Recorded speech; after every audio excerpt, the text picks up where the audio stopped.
Sir, Thirumurugan check கொடுத்து எத்தனை நாள் ஆச்சு? இன்னுமா அது கிளியரன்ஸ் ஆகாம இருக்கு? சீக்கிரம் என்ன ஏதுன்னு செக் பண்ணுங்க. அத சார், அவங்க செக் கொடுத்து 2 நாள் தான் சார் ஆகுது. நீங்க பதட்டப்படாதீங்க சார். இன்னைக்கு இல்லைன்னா நாளைக்கு கண்டிப்பா அமௌண்ட் கிரெடிட் ஆகிட போகுது. அவன் கொடுத்த செக் எப்ப கிளியர் ஆகுதோ அப்பதான் எனக்கு நிம்மதியா இருக்கும். சார், நீங்க கவலைப்படாம இருங்க சார். பேங்க்ல கொடுத்த டிடி அவங்களுக்கு கிளியர் ஆகி அதுக்கப்புறம் தான் நம்ம கொடுத்த செக்கு கிளியர் ஆகும். பேங்க் ப்ராசஸ் கொஞ்சம் டைம் எடுக்கும்ல, உங்களுக்கு தெரியாது ஒன்றும் இல்லை. என்ன பேங்க் ப்ராசஸோ என்னவோ சார், எனக்கு அவ அவமானப்படணும், அது சீக்கிரமா நடக்கணும். அதுக்கு தான் நான் வெயிட் பண்ணிட்டு இருக்கேன். சார், எஸ், நம்ம கஸ்டமர் 45 பேர்கிட்ட இருந்து நம்ம அக்கௌண்ட்ல பணம் கிரெடிட் ஆயிடுச்சு சார். இந்தாங்க சார் லிஸ்ட். கொடு. Okay sir. சூப்பர் சார், நம்ம வேட்டையை ஆரம்பிச்சிட வேண்டியதுதான். சார், அந்த லிஸ்ட்ல திருமுருகன் பேர் இருக்கான்னு பாருங்க சீக்கிரம்.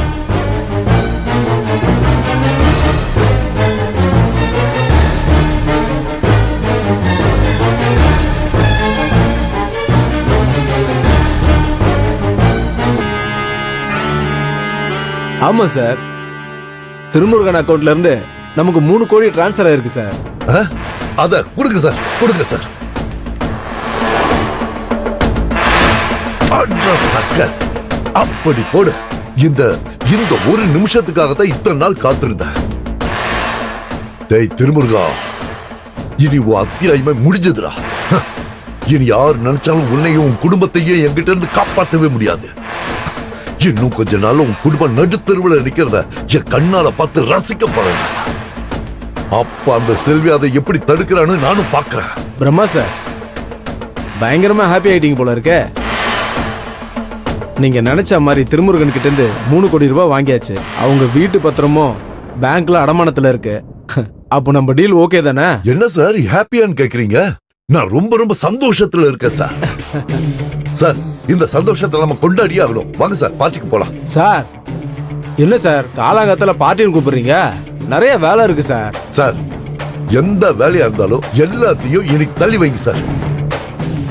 என்னோட சந்தோஷத்தை நான் கொண்டாடியே ஆகணும் சார். எந்த மறுப்பு சொல்லாதீங்க. திருமுருகா, உன் குடும்பத்தோட மொத்த நிம்மதியை இனி என் கையிலடா.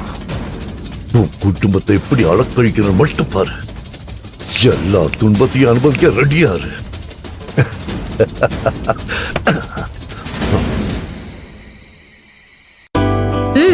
ஆமாண்டி, நாளைக்கு தான் அம்மா அப்பாவோட ஃபங்க்ஷன் இருக்கு. நீ நம்ம ஃப்ரெண்ட்ஸ் எல்லாரையும் கூப்பிட்டுட்டு காலையிலே வந்துடணும், ஓகேவா? ஃபுல் என்ஜாய்மெண்ட் மோட் தான். வீடு அட்ரஸ்லாம் தெரியும்ல? தெரியாதுன்னா அவ்வளவுதான். உன்ன அட்ரஸ் தெரியல அது இதுன்னா உடனே கால் பண்ணு, சரியா? சீக்கிரமா வந்துருங்க. காலையில ஃபர்ஸ்ட் ஆளா வந்துருங்க. நம்ம நிறைய செல்ஃபிஸ் வீடியோஸ்லாம் எடுக்கணும். ஓகே டி, வந்துரு. பாய்.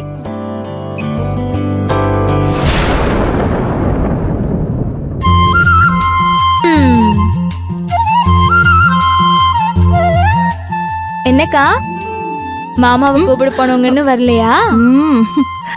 ஆமாண்டி, அவருக்காக தான் வெயிட் பண்ணிட்டு இருக்கேன். நீ ஒன்னும் கவலைப்படாதக்கா, மாமா நாளைக்கு வந்துருவாரு. நீங்க 2 பேரும் பழையபடி சந்தோஷமா இருக்க போறீங்க. அதுக்கப்புறம் பூஜாவே உன் கண்ணுக்கு தெரிய மாட்டா. நீ வேணா பாரு. கேட்டியாடி? இந்த பூஜா சொல்ற மாதிரி இந்த சண்முகம் மறுபடியும் ரோஷன் கெட்டு போன மாதிரி இங்க வந்துருவான்னு நினைக்கிறியா? மா, நான் கூட அந்த ஆளை ஒரு வீணா போன தண்டம் தான் நினைச்சிட்டு இருந்தேன். என்னைக்கே மாமனார் பேசின பேச்ச கேட்டு அந்த ஆளுக்கு ரோஷம் வந்து வீட்டை விட்டு போனாரோ அன்னைக்கே அவன் சோத்துல உப்பு போட்டு சாப்பிடுற பெரிய மானஸ்தன் நினைச்சேம்மா. இப்பவும் அவன் இதுங்க பேசினதோ வரன்னு சொல்லியிருப்பான்னு நினைக்கிறேன். எனக்கு ஒண்ணும் தோணல. வரட்டும், என்னதான் நடக்குதுன்னு பாப்போம். அக்கா வந்துட்டாங்க. வந்துட்டாங்கம்மா. ஆமா,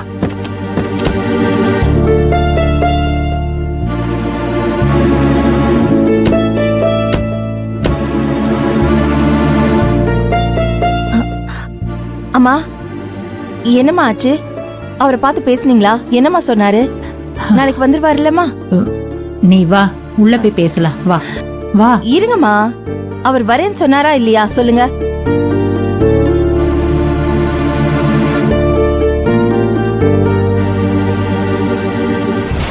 சூப்பரடி. இதுங்கெல்லாம் மூஞ்ச தொங்க போட்டு வருதுங்க.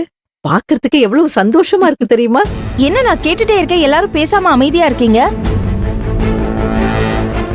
மகா, நான் இப்ப சொல்ல போறதை கேட்டு நீ உன் மனசை கல்லாக்கிக்கணும். என்னம்மா ஆச்சு? முதல்ல அதை சொல்லுங்க. அவர் வரேன்னு சொன்னாரா, வரமாட்டேன்னு சொன்னாரா? என்ன சொன்னாரு? மாப்பிள்ளை நாளைக்கு வர முடியாதுன்னு சொல்லிட்டாரு.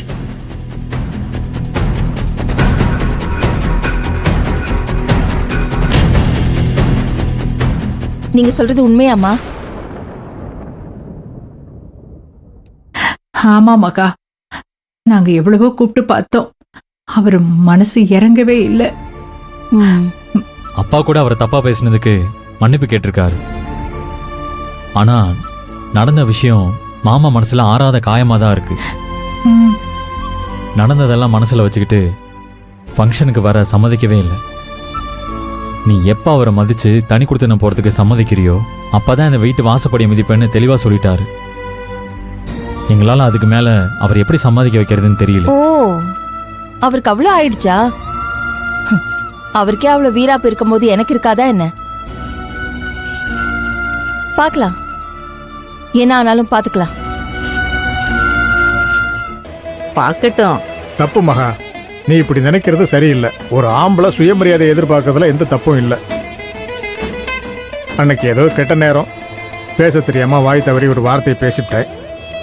என் மேல அவருக்கு எந்த கோபமும் இல்லைன்னு தான் சொல்றாரு. இருந்தாலும் அவரால் சுயமரியாதையை விட்டு கொடுக்க முடியல. அவர் நினைக்கிறதுல எந்த தப்பும் இல்லையம்மா. நீ தான் அவரை புரிஞ்சுக்கணும். செல்வியோட அப்பா அம்மா கூட இன்னும் பழசு எதையும் மறக்கல. நாங்க எவ்வளவோ பேசி பார்த்தோம், அவங்களும் ஃபங்க்ஷனுக்கு வர முடியாதுன்னு சொல்லிட்டாங்க.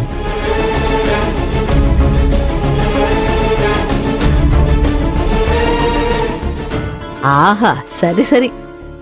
எங்க இதுங்கெல்லாம் மறுபடியும் ஒண்ணு சேர்ந்து நாளைக்கு நடக்க போற கல்யாணத்துல கூத்து கட்ட போறாங்களோன்னு நினைச்சேன். இப்பதாண்டி திருப்தியா இருக்கு. கல்யாணம் நடத்துறாங்களாம், கல்யாணம். இந்த கிழடு கட்டைங்களுக்கு 60ஆம் கல்யாணம் தான் ஒரு கேடு.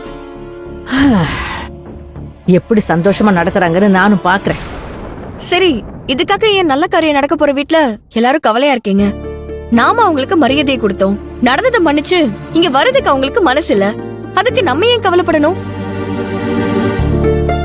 அவங்க எப்ப நம்மள புரிஞ்சுக்கிறாங்களோ அப்ப வரட்டும்.